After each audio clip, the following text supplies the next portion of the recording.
Welcome back to another Grounded Tech video, folks. Here we have two of the hottest mid-range phones at the moment. Of course, we have the Pixel 6a and we have the Nothing Phone 1. Now, both of these start at £399 here in the UK. With that on the Nothing Phone, you get 8 gigs of RAM with 128 gigs of storage. On the Pixel 6a, you get 6 gigs of RAM with 128 gigs of storage. And it's safe to say both of these phones are polar opposites, and it's going to depend on the features and the experience that you want as to which one you will buy. So we're going to go over those differences and hopefully allow you to make the correct choice when buying either of these phones. So let's get into that. So I think it's pretty clear that there's a straight up difference in terms of the design, what each company was going for. The Nothing Phone is very sort of iPhone-like. It's very boxy. It's got the same button placements.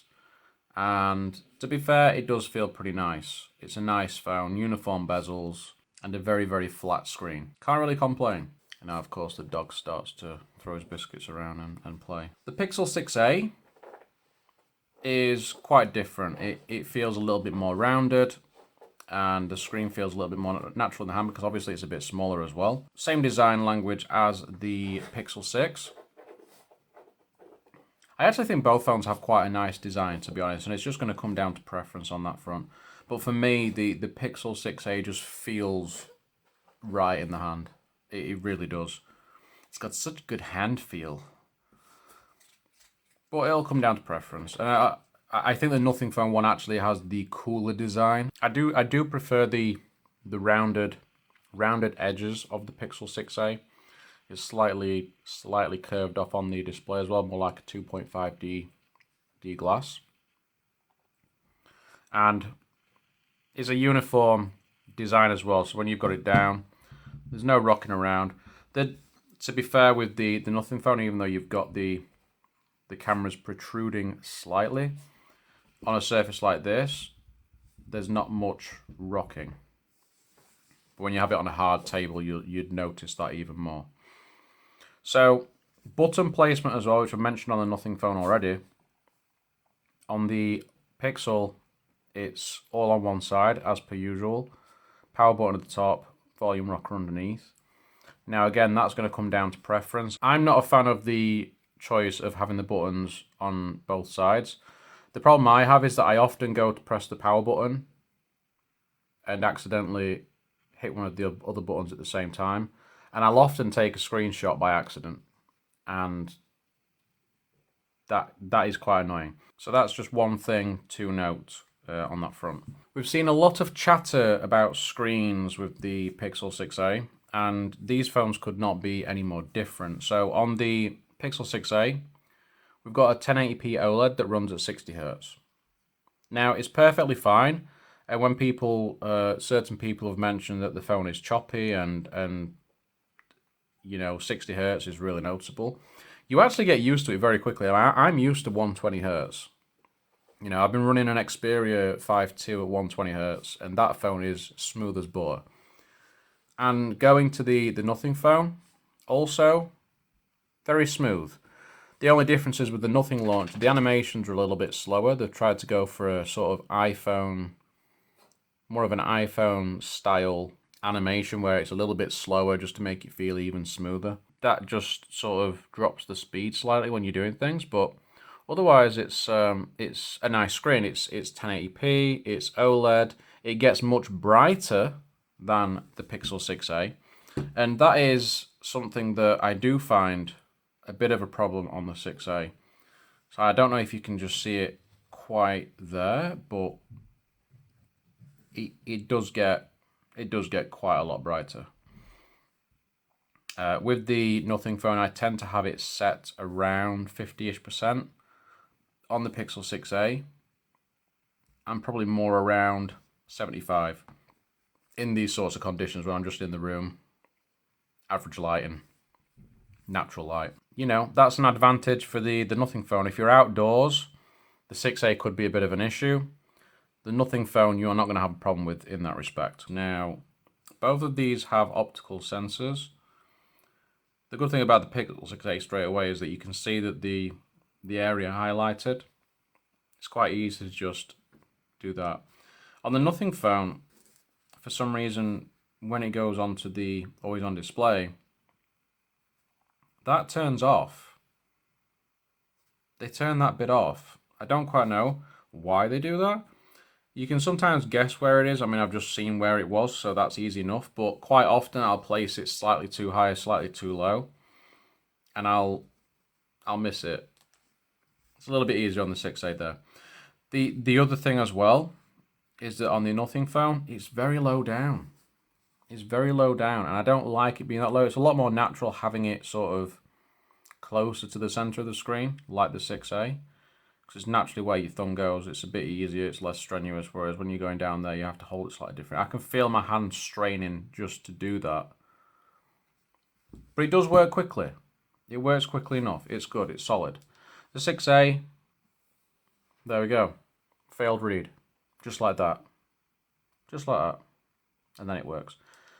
That's an issue with the fingerprint readers on the Pixel 6 series. For some reason, it often has an issue reading. It'll probably work just fine now every time, but occasionally it does bug you. And yeah, the Nothing Phone one tends to be slightly more consistent, but I'm not going to give the 6A really negatives for that. It still works perfectly fine. It's in a better place. You can see it on the always on display at all times. So I'm going to say equal on that front. And when it comes to the 120 Hertz, the only time you're really going to feel a benefit is when you're playing something. So if I launch Pokemon Go, for instance, here, we'll do it on both.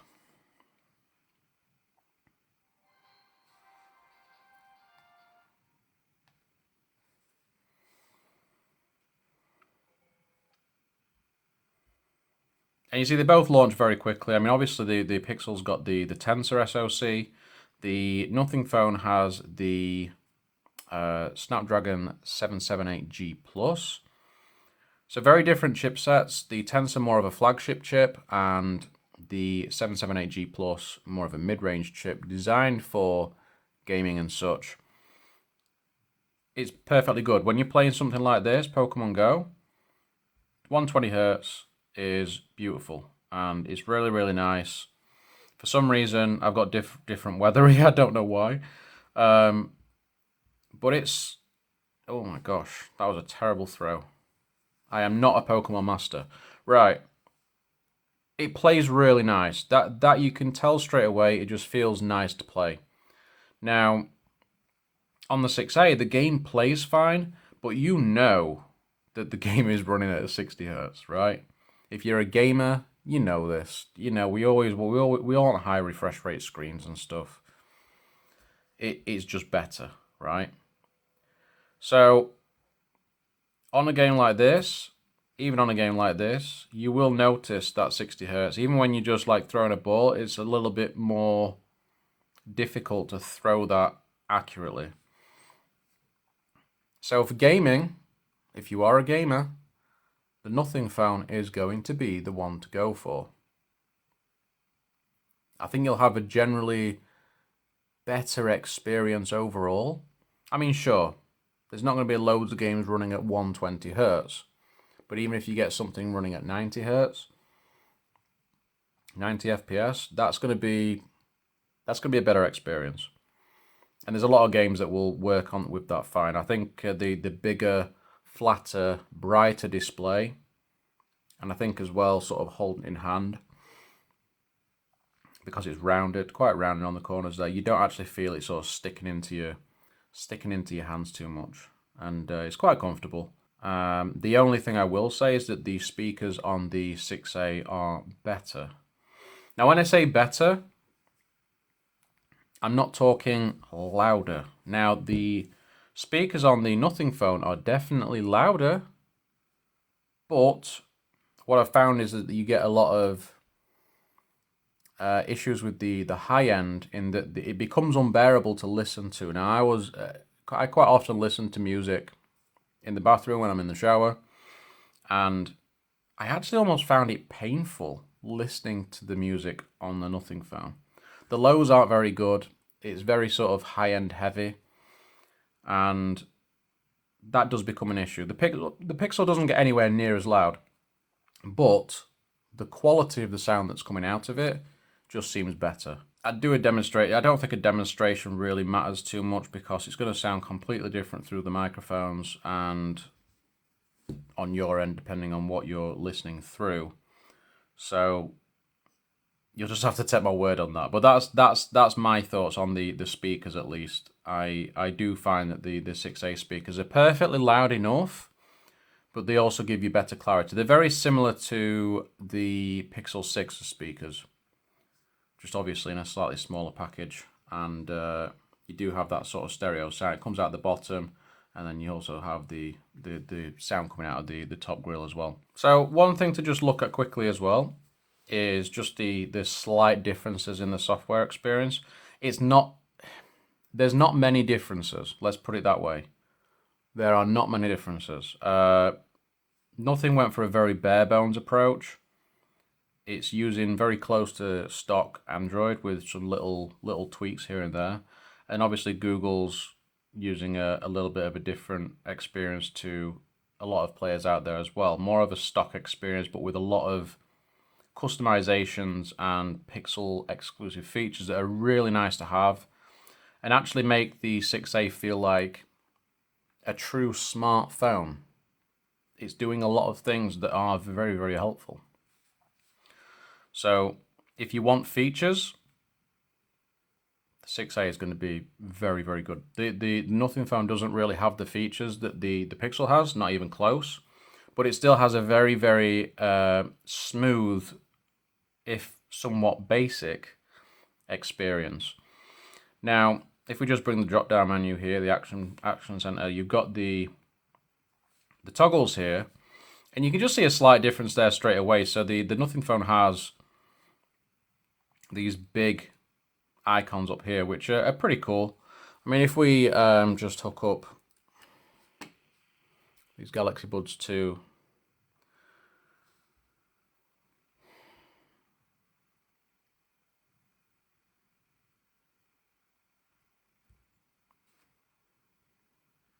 so you have that there. So I actually quite like these big icons at the top.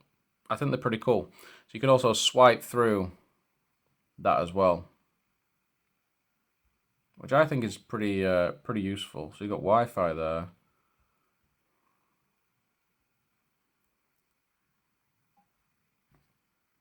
So you can actually hold down each one within that, which I think is pretty cool. I actually think that's quite neat. So that's giving you actually three things there. You've only got access to the Wi-Fi from there, so you'll have to fill out another toggle for that if you wanted it, but the Nothing Phone actually gives you a little bit more access with that, and I actually quite like that. I think that's a nice little design. Worth noting as well in terms of actual software.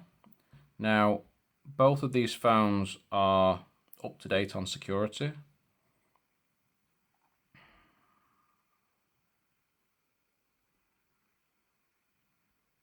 Keep forgetting where the actual update is because it's placed slightly differently on each phone.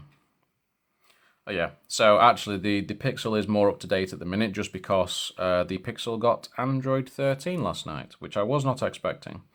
But before I did this video and before I got that update, the Nothing Phone was actually on a later security patch than the Pixel. So I'm expecting an update for the Nothing Phone at some point in the next couple of weeks. I think they said that we should expect to get updates probably every 2 months. So I think that's perfectly fine. You've got 3 years of OS updates and 4 years of security updates on the Nothing Phone. Obviously on the Pixel, you've got 3 years OS updates with 5 years of security updates. So the Pixel having tensor as well, having a lot more power, it's going to be a lot more performant throughout the years. If you do decide to keep one of these phones for a long time, I think you'd be okay with the Nothing Phone. I don't think there'd be a problem getting through 3-4 years. But the Pixel is definitely going to feel better as time goes on. You get new OSs, you get new OS updates, and sometimes, you know, it can run a little bit heavier, be a bit more demanding. The Pixel will be built for that. it's got the SoC in there to cope with it, any changes, and there's a lot of power. There's a lot of power in there.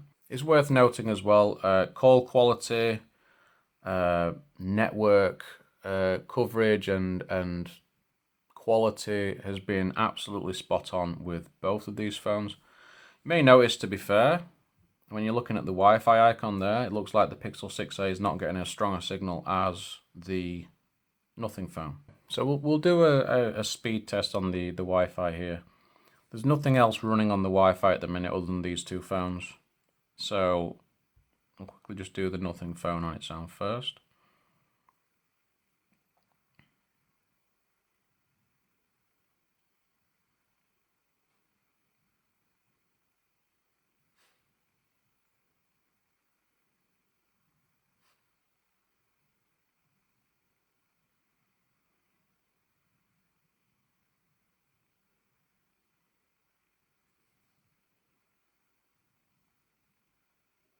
There we go, pretty solid speeds. Now I'll do the same on the Pixel 6a.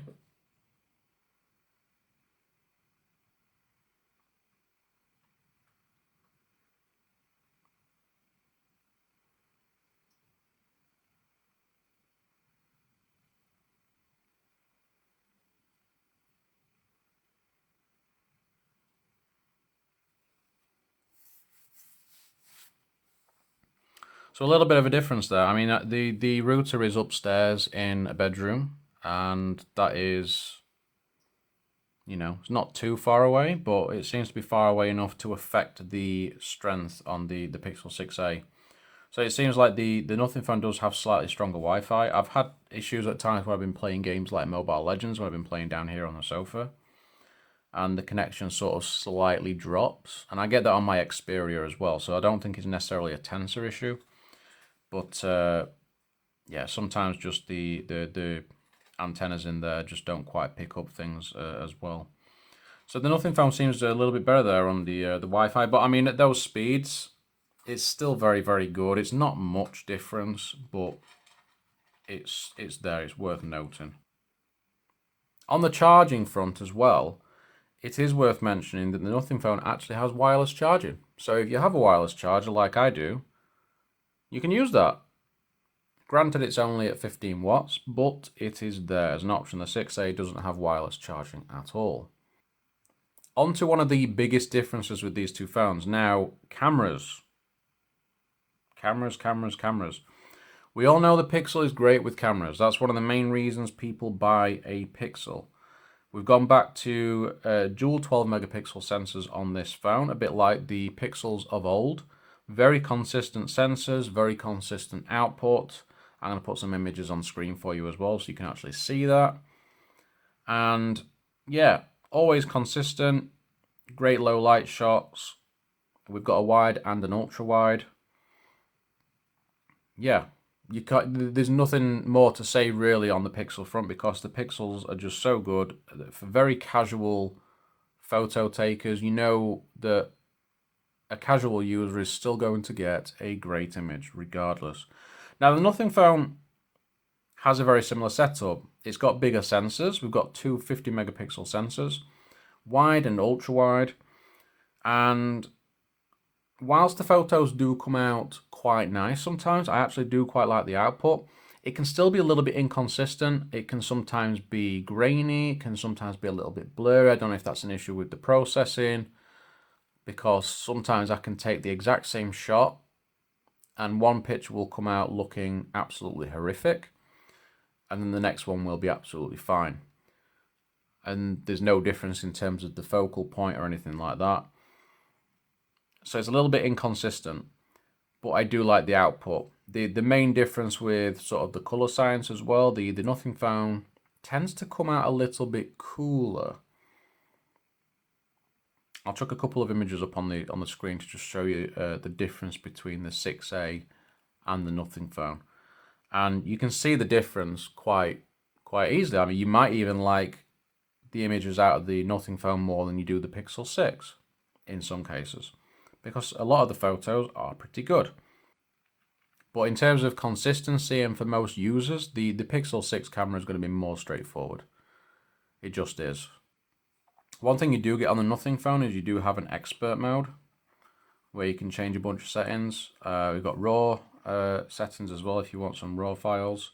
That's something the Pixel 6a does not have. In fact, none of the Pixels do. They do not have expert modes, manual modes, whatever you want to call it. It's just full auto or nothing at all. At least Nothing have thrown in those options. They're fairly basic, but they are there. You've got your portrait modes. Video is another boon for the Pixel 6a. Because you've got the Tensor SoC, you've got that flagship chip, you can do 4K 60 video recording, whereas on the Nothing phone you have 4K 30. So there we go, you can see there. So 4K 60 on there, and the Nothing phone 4K 30. If you want higher frame rates on the Nothing phone, you will have to just do 1080p.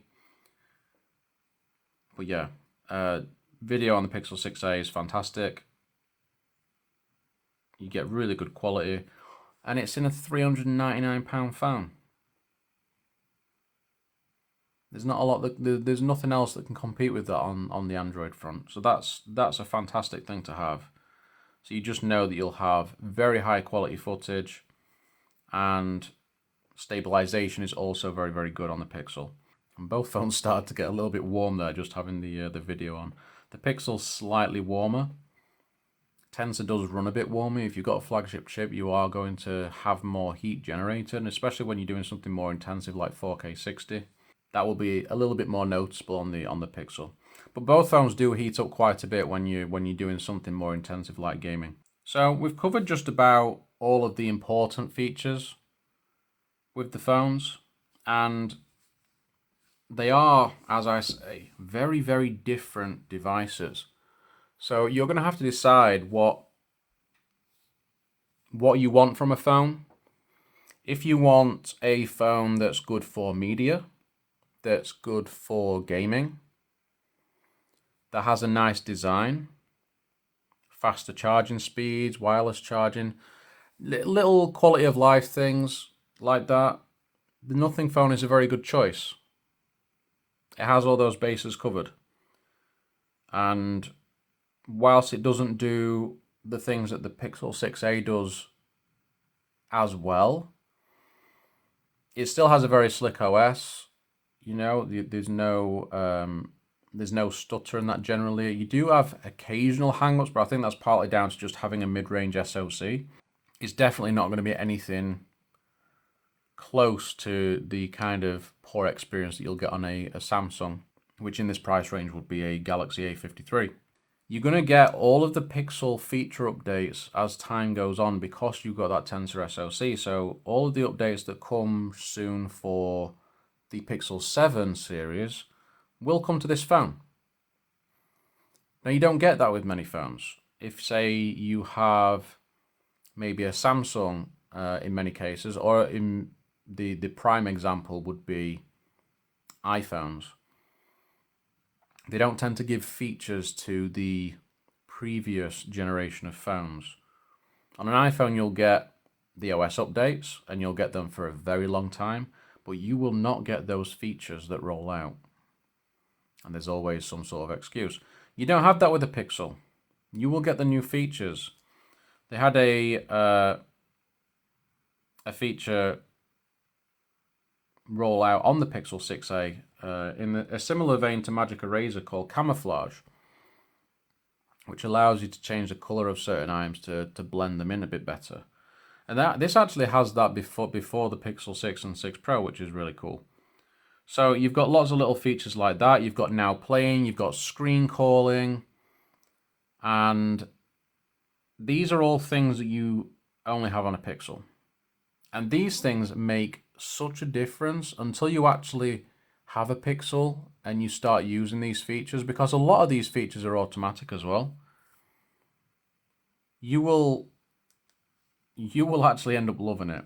And things like Magic Eraser, I've already mentioned, but I've used it numerous times already, and especially when I had my Pixel 6, I used that a lot, and it actually helped massively with a bunch of photos. So it's a super useful feature, all built in, all powered by tensor.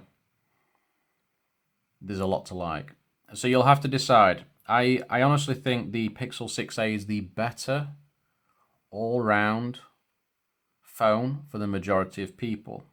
But I still think if you have a particular need for a phone that has a certain set of features that are useful for media consumption, gaming, things like the wireless charging, a more premium looking build. I mean, it is a nice design.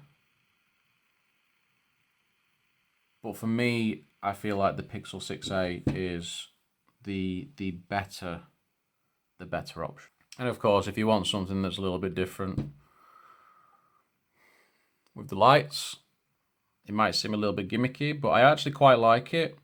I've started putting the phone down more on the front, just to sort of have the lights being the notifications. I actually think a lot of people are sort of skipping over the glyph interface because